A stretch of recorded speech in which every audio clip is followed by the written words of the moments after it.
Hi there, this is Ideas on Truth, and I'm Lisa Taylor. Thank you so much for joining me. I have a story to tell you. I was about 13 years old, and my family and I went to a timeshare in Florida.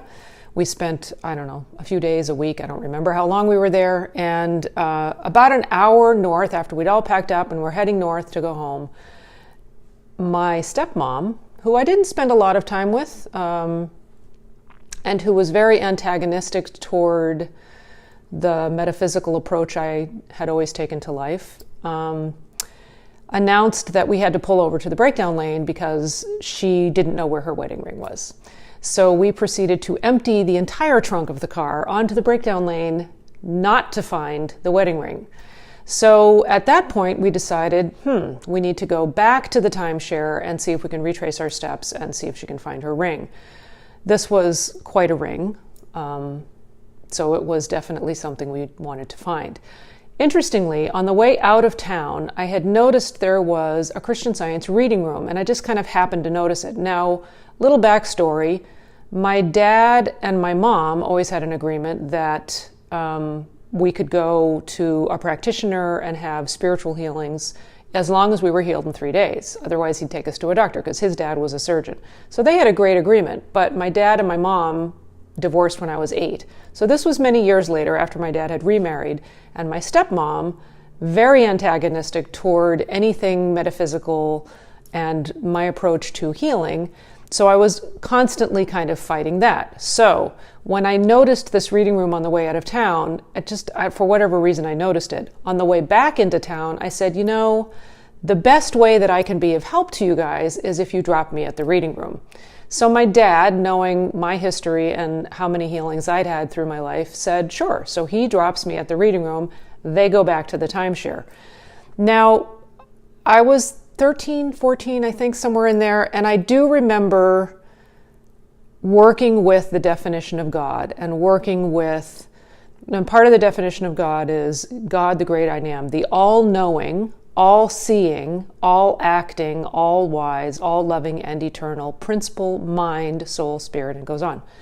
So the all-knowing, the all-seeing. So I remember thinking, I was there for maybe 10 minutes and just had a very clear, calm sense that mind is all, God is all-knowing and all-seeing. So in the consciousness of love, in the consciousness of mind, this ring exists and it is known where it is.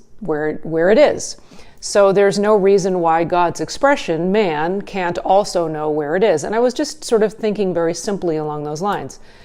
And in about 10 minutes, my dad and my stepmom came back and picked me up, and I said, what happened? And they said, we found the ring. And my dad proceeded to tell the story that when they got to the timeshare, all of the units had already been cleaned out. It was kind of one of those places with hundreds of units, and they turn it over really quickly for the next week of people coming in.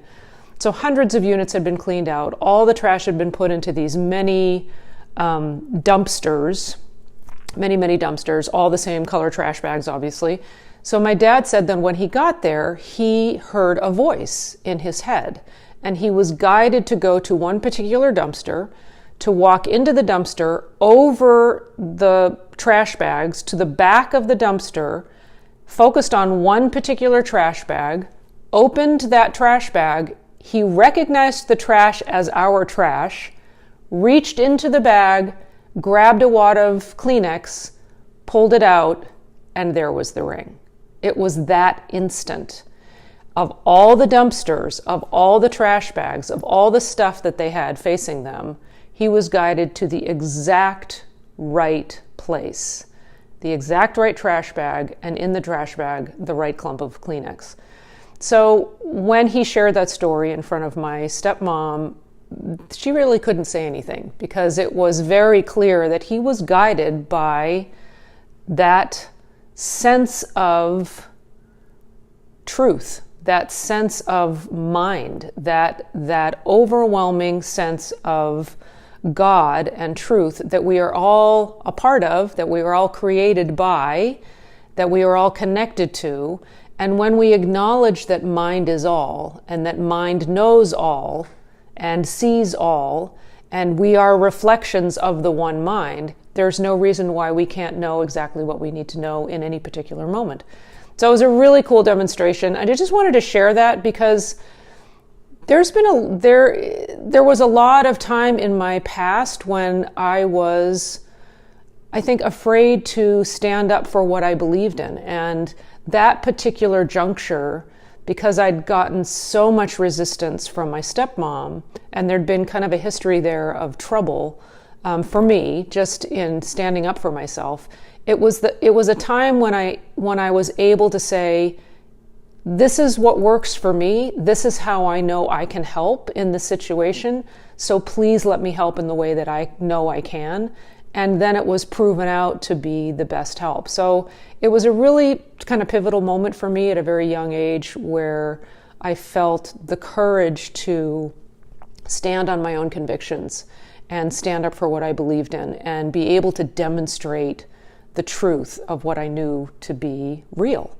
So I just wanted to share that. So if any of you are feeling, I don't know, nervous or feeling like you want encouragement, it's not that I've overcome that at all in my life. It's just that it gives me encouragement to continue doing that because it's always hard. It's always hard to stand up for what we believe in the face of opposition, in the face of criticism, in the face of somebody being cruel to us. And I just want to say, take courage and be strong and stand up for what you believe in, and don't be afraid to go forward and speak out and speak up, because it's really important to do that. And I keep trying to do that myself. So I'm with you. If you like the ideas in this, please subscribe to my YouTube channel, Ideas on Truth with Lisa Taylor, and share this with anyone who you think might like the ideas. And thank you so much for joining me. I love you guys. Bye.